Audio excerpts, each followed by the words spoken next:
Welcome to the Tech Talks Daily Podcast, where you can learn and be inspired by real-world examples of how technology is transforming businesses and reshaping industries in a language everyone can understand. Here is your host, Neil C. Hughes. As many of you know, I earned my IT stripes in the event industry, and many of my colleagues and friends that are still in that industry told me of how heartbreaking the last 2 years have been, with the live event space and hospitality sector being completely decimated by the amount of lockdowns. But I am reliably informed it's bouncing back and looking stronger than ever, and event organisers now have the incredible nice problem of serving both a live in-person audience and an online audience at the same time, as hybrid events become the norm, with many people wanting to go to the event, having face-to-face time, but equally other people would sooner watch those valuable keynotes online and not have to spend a couple of days out travelling and stopping in hotels, etc. So this essentially creates so many more opportunities for events to break out of the four walls and offer more revenue opportunities. But how do they engage with all the attendees, both virtual and in person? Well, a company called All in the Loop specialises in creating virtual, hybrid and in-person event solutions. And their mobile apps and web platforms can be customised to promote networking, encourage sponsorship, improve sustainability and even limit the potential spread of illness at events. So we've got a lot to talk about today, so buckle up and hold on tight as I beam your ears all the way to the UK, where Lawrence Gilward from All in the Loop is going to share his story and insights from the world of live events and the role that technology can play in bringing them all to life and increasing engagement. So a massive warm welcome to the show, Lawrence. Can you tell the listeners a little more about who you are and what you do? Hi, good morning, Neil. My name is Lawrence. I'm Director of Operations at All in the Loop. What we do is create event technology solutions for the in-person events, mobile apps, and also technology solutions for the emerging virtual and hybrid events that we've had since early 2020. And before we learn more about your success, I always like to learn a little bit more about my guests and how they got where they are today. So I've got to ask, how did you get here? What was your origin story? Where did your passion for tech come from? And what put you on this path you're on right now? So, I've always loved tech, been very much into it from a very young age. I mean, sort of glued to the computer from very, very small. And really, obviously, I've seen technology become even more integral as each day goes on in business and also personal life. I'm originally from London, and I came up to Manchester for university. And really, what happened was I got a job doing sort of basic research, and that company, that was back in 2012, and that company was an event technology company. And they focused on conference technology and also silent auction technology at fundraising events. From there, I sort of moved up into the marketing aspects of things. So I became quite involved in what sort of messages we wanted to push out, and also the technology itself. In 2015, I left there with a colleague who's now my CEO, and that's where we started All in the Loop, sort of about inception from there. And then we've just seen it sort of develop and grow since then to such a much larger business that we're now. Now, of course, that path led you to All in the Loop, which specialises in creating virtual, hybrid and in-person event solutions. But can you set the scene and tell me a little bit more about the problems you solve with your technology? Yeah, originally, we started in 2015 and we were going down this sort of mobile app route. And really, that's for the in-person events. We're still very much an integral part of what we do here at All in the Loop. And the mobile apps, what they do, they have all of your content in one place. It can be updated at any time. And it also gives the opportunity for people at events to maybe vote in live polls, answer surveys, ask questions to the speaker without using a roaming mic for all those things. So really where we were before the pandemic with the mobile apps is that it was a fantastic tool to consolidate all of that event content and also give the event organisers some great analytics and really make it a more interactive experience for the attendees. However, pre-2020, it was still seen as quite a gimmick. People were still quite involved using paper. They still thought that their demographic would not want to use an app. However, what we see now, when we're coming back into in-person events, these are sort of late last year and early this year, especially in this country, is that the mobile app is now really important for a couple of reasons. One is to remove those touch points because of COVID, but also we've got sort of COP26 really echoing loud in our ears. And that's where we go down sort of sustainability route, that if you're printing brochures, etc., that's not good for the environment. It all gets thrown away. And also, if you have an error in your prints, or you need to add something last minute, which happens all the time for our clients that use apps, your print's out of date. So what we're seeing is that because of the sustainability needs that everyone's sort of focusing on now, and also the removal of touch points, that the mobile app is really important. In regards to virtual and hybrid, I mean, that really sort of exploded at the early 2020. And what we're sort of solving with that is when people could not travel, people could not go out because of lockdowns, etc., still bringing those communities together and still presenting that content, those sponsors, just all from the comfort of their own home. And then we have hybrid. And hybrid is basically a mix of the two. And the way that we actually achieve that is you have the virtual web platform for people at home and the mobile app for people in person. And we actually are able to bridge the gap between those two audiences with those two tools. And as you said, so much has changed in the last 2 years from the sustainability front of things, sustainability side of things, how brands engage and communicate with their audiences. And before there was a very binary approach as well as live event versus the online event. And I think event organisers in particular are starting to realise they could have both and have a large audience online and break out of the four walls of the event as well. But I'm curious, as someone right in the heart of all this, have you seen the event industry evolve? Really, I mean, just massively since the start of 2020, since March 2020. I mean, I was very much doing lots of app events. All of our events were in person. I think in late 2019, I was at an event called the London Breast Meeting, and that first time I actually saw a hybrid element because I was on site there at the Royal College of Physicians, and they actually live streamed the second day to their counterparts in Brazil. But that's the first time I ever saw that kind of virtual elements, and I think that was sort of emerging then. But in 2020, it wasn't a need, it wasn't a desire to go virtual. It was the need to do it. So we had all these events booked, and they were thinking, look, we need to still deliver for our attendees, our sponsors, and our speakers as well, and to get all of that content out there. And what we're seeing is that it was very much like, we don't want to do this, we actually need to do this. What we've seen evolve from there is that there's a few sort of pockets in events that have really realized that going virtual works better for them. And that's really for the more academic conferences where you've got a large international audience that are flying from all over the place. They've still got travel restrictions now. They've still got, then that's sort of on that sustainability area again. And that sort of global community can come together quite well and still consume that content and interact with those speakers from anywhere in the world. Whereas with a sort of exhibition events, that's very much that sort of face-to-face interaction between potential buyers and sellers, which in the virtual world isn't just not the same. So we're sort of seeing that everyone was virtual in 2020 and the first half of 2021. And now we're seeing sort of two pockets or three pockets, I guess. One, everyone's the sort of expos normally going straight back in person.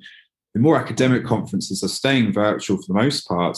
And then we're also seeing a sort of hybrid movement, which is a mix of those two pockets, I guess.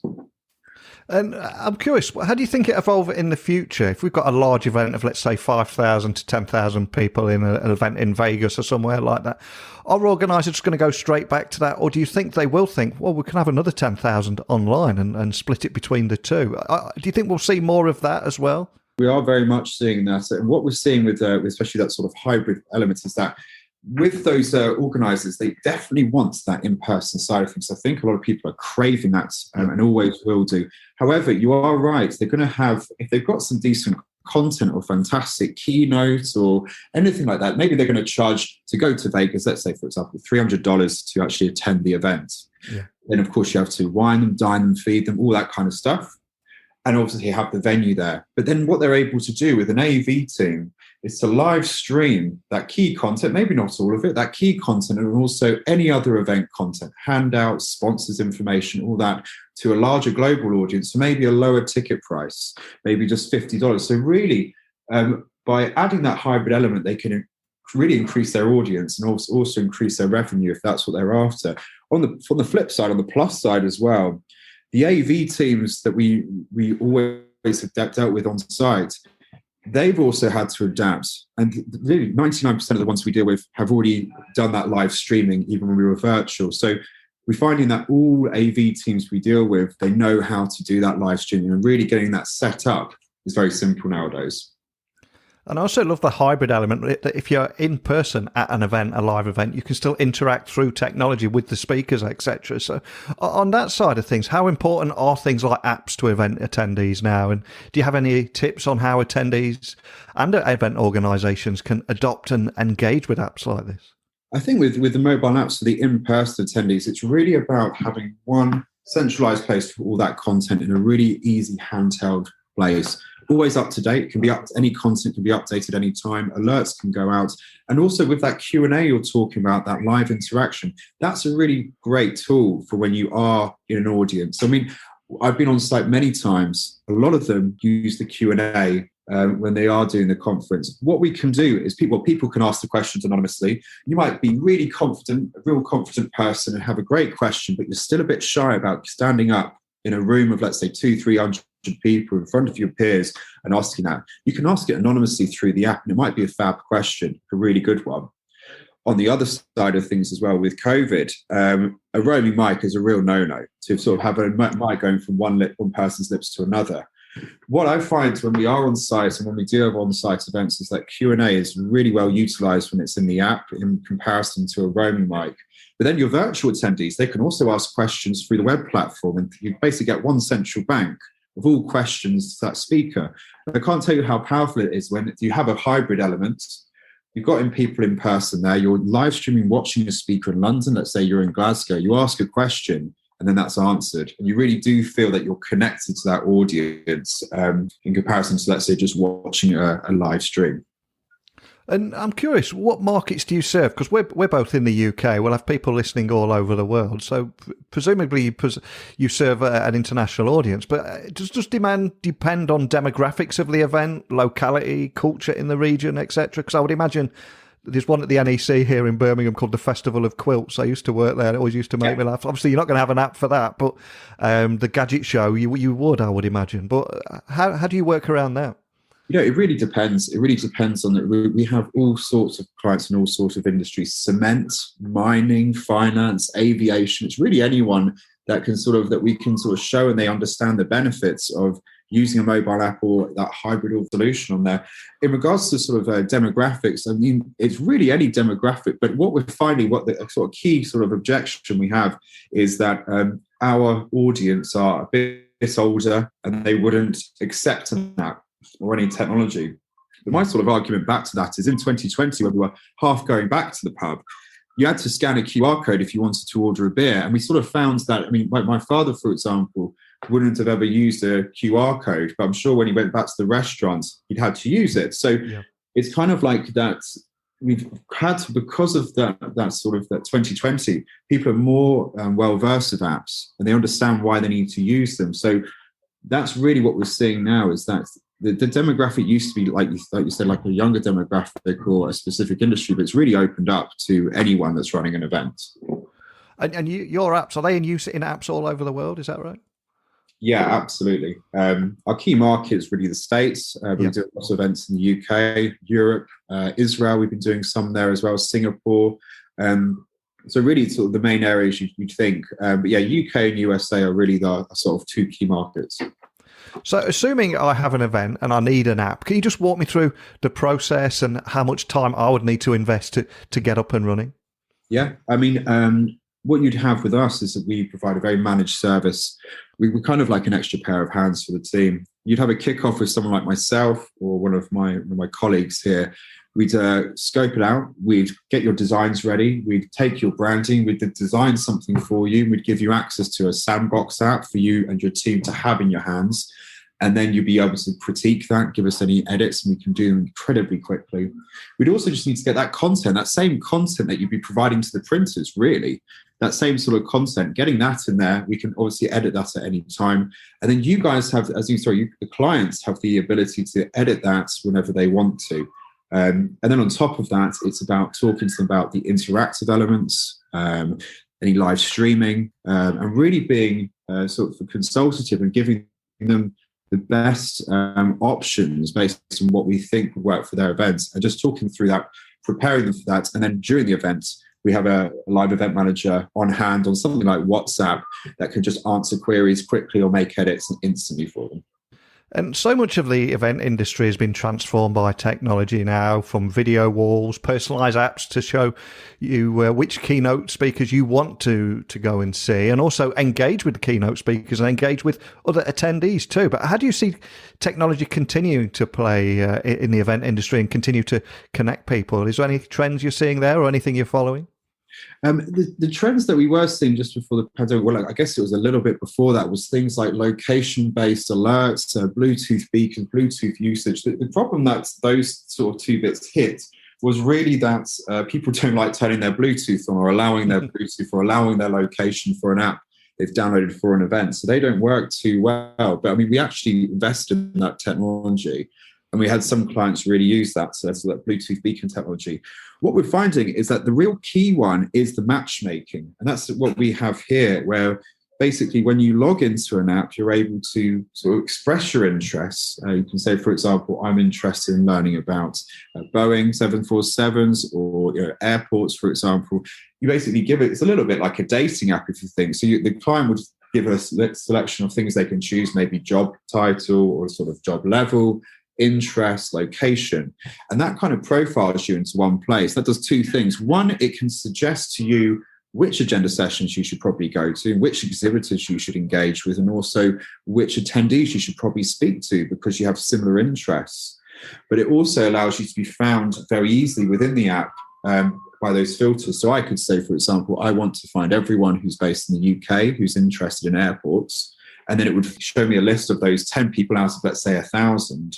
And then I can actually interact with them. So the matchmaking and that sort of those elements of profiling yourself to give a tailored experience is what we're finding to be incredibly popular and it's just being grown on at the moment. That's incredibly cool. And for anyone listening wanting to find out more information, what's the best way of finding you guys online? Maybe some videos, seeing it in action, or contacting your team. What's the best starting point? Yeah, just straight to our website, allintheloop.com. That gives you an overview of clients we've used, what we do. It's a great promo video on there, and also details on how to contact us as well. I'd love hearing more about how you're specialising in creating virtual, hybrid and in-person event solutions, the role of technology at events now, and how mobile apps and web platforms can be customised and promote networking, encourage sponsorship, as well as improving sustainability, as you said earlier in the conversation. Incredibly important stuff, cool stuff. Love how you're using technology, but thank you for sitting down and sharing that with me today. Thanks a lot, Neil. It's been a pleasure. What a great story. I love how All in the Loop was actually formed in 2015, based in Wilmslow, Cheshire, and since then it has gone on to support thousands and thousands of events across more than 45 different countries. And I'm very interested in how these innovative event platforms and versatile mobile apps are going to increase engagement at events, both in person and in virtual environments, and how it can increase revenue opportunities too. Because previously there could have been an event with 50,000 people attending, and that's it. Well, you could equally now have 50,000 people from around the world watching that event too. Interesting space, but I'd love to hear your thoughts. If you work in the event industry, you've got any experience or insights you'd like to share on the things that you're seeing changing and evolving, and the role that technology is playing, and equally the expectations from attendees and how they expect technology to be in place to deliver that wow factor.